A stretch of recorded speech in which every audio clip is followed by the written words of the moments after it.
Okey, Assalamualaikum warahmatullahi taala wabarakatuh. Salam sejahtera. Hari ini kita bertemu lagi dalam bab 3 zaman prasejarah. Okey, kesinambungan daripada sumbangan zaman prasejarah kepada tamadun ataupun kepada kemajuan kehidupan manusia. Banyak kita lihat dekat sini, banyaknya hasil-hasil yang dahulunya dibuat akhirnya membawa kepada teknologi-teknologi pada hari ini. Okay, kita akan lihat satu persatu apakah kesinambungan sumbangan zaman prasejarah kepada kemajuan kehidupan manusia pada hari ini. Okay, kita lihat. Warisan manusia zaman prasejarah yang masih kekal tetapi telah diubah sesuai mengikut peredaran masa boleh dilihat daripada aspek-aspek berikut. Contohnya memburu binatang. Okey, kalau dulu menggunakan batu, sekarang berbagai kaedah-kaedah baru untuk memburu binatang. Aktiviti pertanian juga masih kekal tetapi menggunakan teknologi yang masih ataupun semakin hebat. Penternakan binatang yang semakin kemas dan juga teliti dari segi kesihatan dan sebagainya. Penciptaan peralatan yang semakin moden. Pembuatan tembika yang semakin canggih. Pembinaan monumen dan seni bina yang masih kekal sehingga ke hari ini. Dan last sekali adalah ideofact ataupun hasil tinggalan berkaitan dengan kepercayaan. So ini adalah aktiviti yang masih kekal relevan sehingga ke hari ini. Okey, ini adalah perubahan dari segi memburu binatang. Okey, aktiviti pada awal untuk mendapatkan makanan, kemudian menggunakan senjata. Kini menggunakan sumpit, tombak, anak panah, senjata moden dan seterusnya menjadi hobi. Okey, sekarang ada orang suka hobi memburu binatang dan perlu mendapatkan lesen daripada penglihatan pula sekarang. Ini proses perubahan yang berlaku daripada peringkat awal.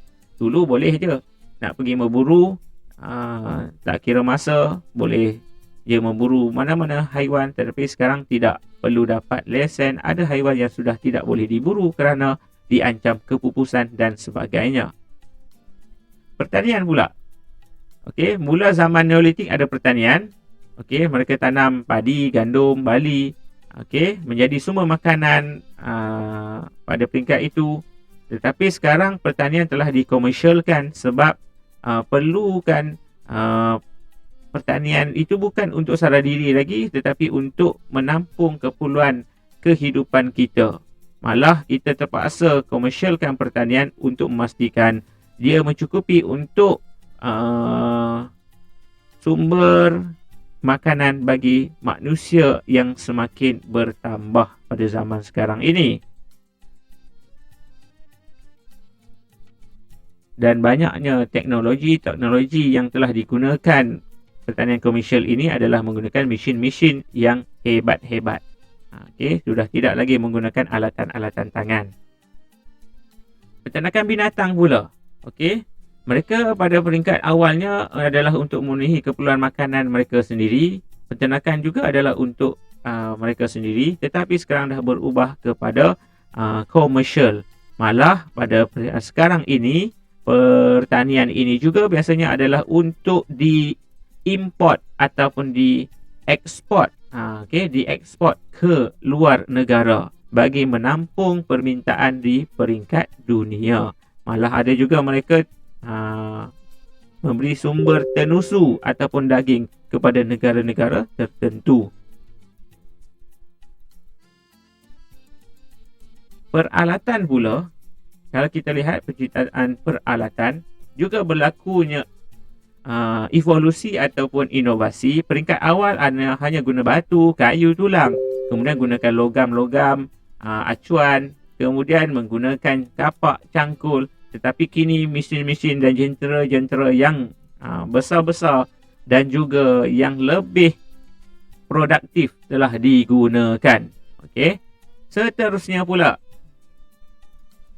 pembuatan tembika. Okey, tembika juga berlaku evolusi yang mana tembika dihasilkan pada peringkat awal untuk dijadikan bekas makanan, peralatan memasak.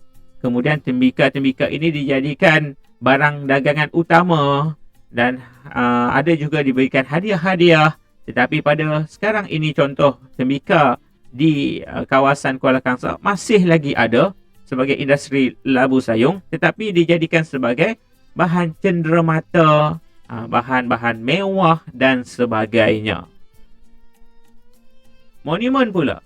Kalau kita lihat, pada zaman dahulu, monumen menunjukkan kepakaran dalam membina monumen pada ketika itu. Tujuannya adalah untuk digunakan sebagai contohnya aktiviti-aktiviti ritual mereka. Okey, binaan itu akhirnya masih kekal sehingga ke hari ini, dan hari ini pula monumen-monumen itu dijadikan sebagai kawasan apa? Kawasan pelancongan untuk pendidikan dan juga menunjukkan keagungan tamadun-tamadun yang asal bagi tempat-tempat tersebut.